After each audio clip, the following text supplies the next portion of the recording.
Episode 4. Bitterness. It's a sneaky thing, isn't it? You don't even see it coming. It starts small, like a pebble lodged in your shoe, barely noticeable at first. But over time, it digs deeper. It presses. It hurts.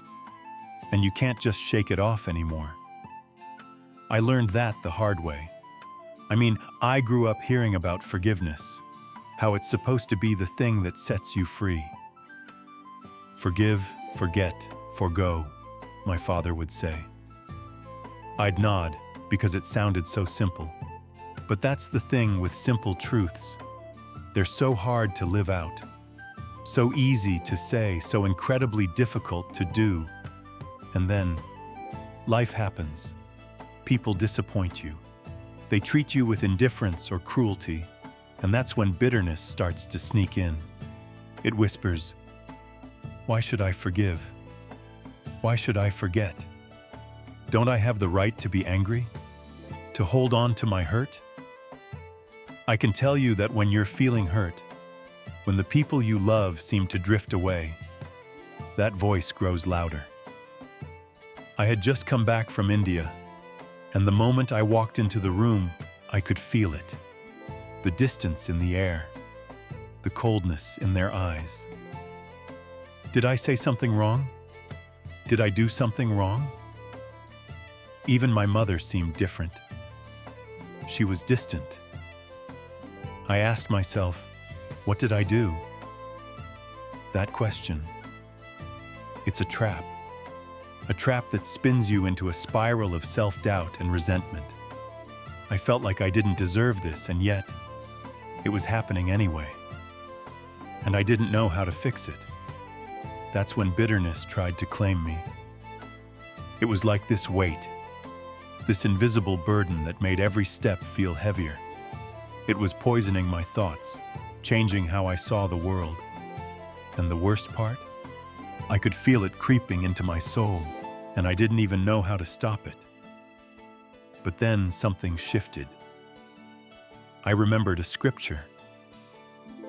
"We urge you, brethren, admonish the unruly, encourage the faint-hearted, help the weak, be patient with everyone." Patient with everyone, even with those who disappoint you, even with those who hurt you. And that's when I realized, maybe the way to heal wasn't by holding on to my anger, but by letting it go, not just for their sake, but for mine. Because bitterness, it's a cancer. It grows in your heart, and before you know it, you're consumed by it. I made a choice that day. I invited my friends and family over for dinner. It was an act of vulnerability, something I wasn't proud of, but something I knew I had to do. I hugged them. I apologized for my absences. I let them see the cracks in my armor. I gave gifts, yes, but I also gave them something far more valuable: my truth, my brokenness. And it was then, sitting around that table, that I learned the hardest truth of all. The truth that bitterness is not a reflection of those who hurt you. It's a reflection of the pain you refuse to let go of. They weren't avoiding me because they hated me. They were worried about me. They'd heard about my struggles. My therapist had called my mother, and I hadn't even known how to face it. It wasn't just about me being disappointed in them. It was about me not facing my own imperfections. I wanted to be free. Free from the resentment. Free from the lies I told myself. And that moment, when I saw the love in their eyes and felt the weight lift off my shoulders, it was like a breath of fresh air. Because I realized that bitterness only holds you hostage. It shackles your heart and your mind. It makes you sick inside. You see, we think holding on to our hurt is a way of protecting ourselves.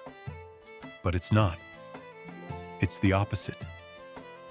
Bitterness is like a disease slowly eating away at you until there's nothing left but anger and sorrow.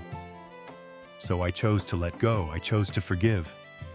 Not because they deserved it, but because I deserved peace. I chose to pray for those who hurt me. I chose to look at them with compassion, not contempt. Because when you live in the light of love, when you choose to forgive, when you choose to heal, you're not just freeing them, you're freeing yourself. And that, my friends, is the key to a joyful life. It's not about ignoring the hurt. It's about letting it go. It's about choosing a different path. The path of love, of patience, of forgiveness.